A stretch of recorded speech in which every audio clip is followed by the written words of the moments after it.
मला खरंच जबाबदारी मिळणार का असा प्रश्न निर्माण झालेला आहे। माझं एकच मत असतं की पद असलं काय नसलं काय, एखादा मुद्दा जर महत्त्वाचा असेल तर त्याच्यावर लगेच बोललं पाहिजे। आता नीटच्या बाबतीत भूमिका घेणं फार महत्त्वाचं आहे, पण पार्टी असेल ना तर इतरही जे काही ठराविक नेते असतील त्यांनी नीटच्या बाबतीत कुठलीही भूमिका लगेच घेऊ शकले नाहीत, ती घ्यायला पाहिजे होती आणि ते आता घेत आहेत, ती चांगली गोष्ट आहे। त्यामुळे जेव्हा युवा संघर्ष यात्रा काढली होती तर युवांचे मुद्दे होते, शेतकऱ्यांचे होते, कष्टकऱ्यांचे होते आणि मग हे जे काही मुद्दे आहेत जे सामान्य लोकांसाठी अतिशय महत्त्वाचे आहेत ते खऱ्या अर्थाने त्याच्यावर बोललं गेलं पाहिजे। पद असलं काय नसलं काय बोलणं हे फार महत्त्वाचं आहे आणि त्यातून मी तिथं बोलत होतो।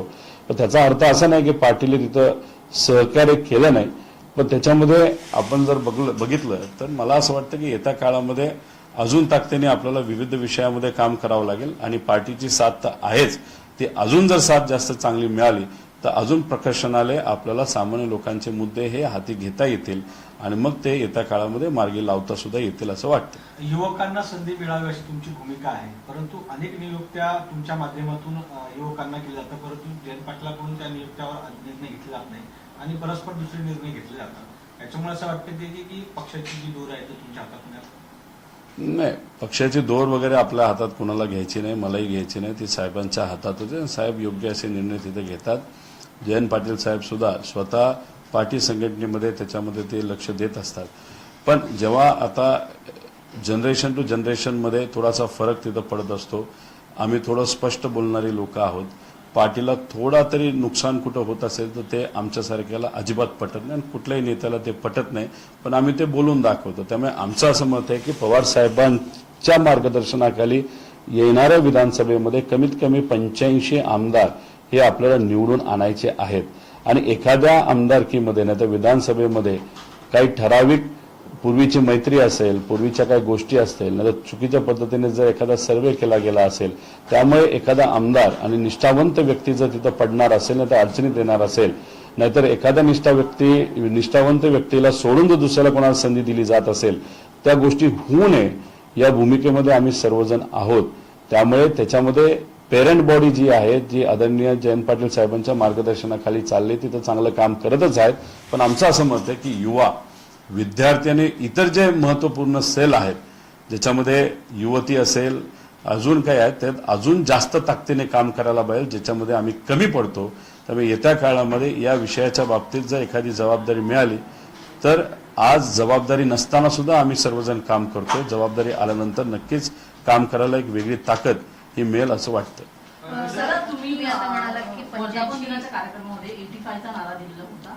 सध्या जी प्रेस कॉन्फरन्स झाली संयुक्त, त्याच्यानंतर एक असा अंदाज व्यक्त केला जातोय की राष्ट्रवादीच्या वाट्याला 80 ते 85 जागा येतील। तुमची काय मागणी असणार आहे पक्षाच्या वतीने की किती जागा राष्ट्रवादीला मिळाल्या? आमचं एकच मत आहे, निर्णय शेवटी आदरणीय पवार साहेब घेतील आणि त्यांच्याबरोबर उद्धव ठाकरे साहेब आणि राहुल गांधी साहेब आणि काँग्रेसचे सर्व नेते तिथे घेतील। पण आमचं मत आहे की लोकसभेला जर आपण मोठं मन दाखवून काँग्रेसला आणि उद्धव ठाकरे साहेबांना तिथं मोठ्या प्रमाणात जागा दिल्या असतील तर त्यांनी मोठं मन दाखवून विधानसभेला शरदचंद्र पवार राष्ट्रवादीला जास्त जागा तिथं द्यावेत। शेवटी तो निर्णय त्यांचा आहे, पण कार्यकर्ता म्हणून आमचं मत असेल की कमीत कमी 85 आमदार निवडून आणण्याची संधी पवार साहेबांनी आम्हाला सुद्धा दिली पाहिजे आणि तसंच महाविकास आघाडीला शरदचंद्र पवार साहेबांचे जे पक्ष आहे त्याला सुद्धा त्यांनी देत असताना जास्तीत जास्त जागा दिल्या पाहिजे असं आम्हाला वाटतं। सध्या देशामध्ये ईव्हीएमचा मुद्दा फार गाजत आहे, आंतरराष्ट्रीय स्तरावर याची दखल घेतली आहे। एलन मास्कने म्हटलं आहे की दावा केला की ईव्हीएम हा खोट आहे आणि ईसीआय म्हणजे इलेक्शन कमिशन ऑफ इंडिया म्हणतात की होत नाही।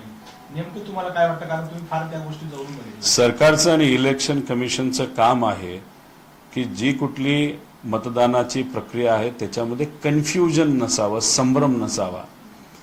एलॉन मस्क हा जगातला आर्टिफिशियल इंटेलिजन्स रोबोटिक्सवर काम करणारा सगळ्यात मोठा माणूस नाही तर व्यावसायिक आहे।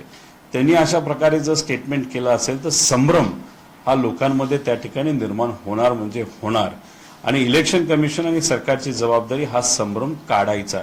त्यामुळे आमचं असं मत आहे की येत्या काळामध्ये आणि लवकरात लवकर त्यांनी दिलेलं स्टेटमेंट ते काय आहे, कशा पद्धतीने काही गोष्टी मॅन्युप्युलेट केल्या जाऊ शकतात आणि त्याचे एक ट्रायल, त्याचा एक इतर जे मित्र पक्ष असतील म्हणजे इंडिया आघाडीचे असतील त्यांना विश्वासात घेऊन ही सगळी प्रक्रिया कशी पारदर्शक आहे हे एकदा परत दाखवून द्यावी लागेल. गेल्या वेळेस हे करण्याचा प्रयत्न केला गेला होता, पण त्याच्यामध्ये इतक्या अटी टाकल्या होत्या की आपल्यातले जे कुठली नेते असतील नाही तर जे कोणी तज्ज्ञ तिथे गेले त्यांना साधं मशीनला हात सुद्धा लावता आला नव्हता.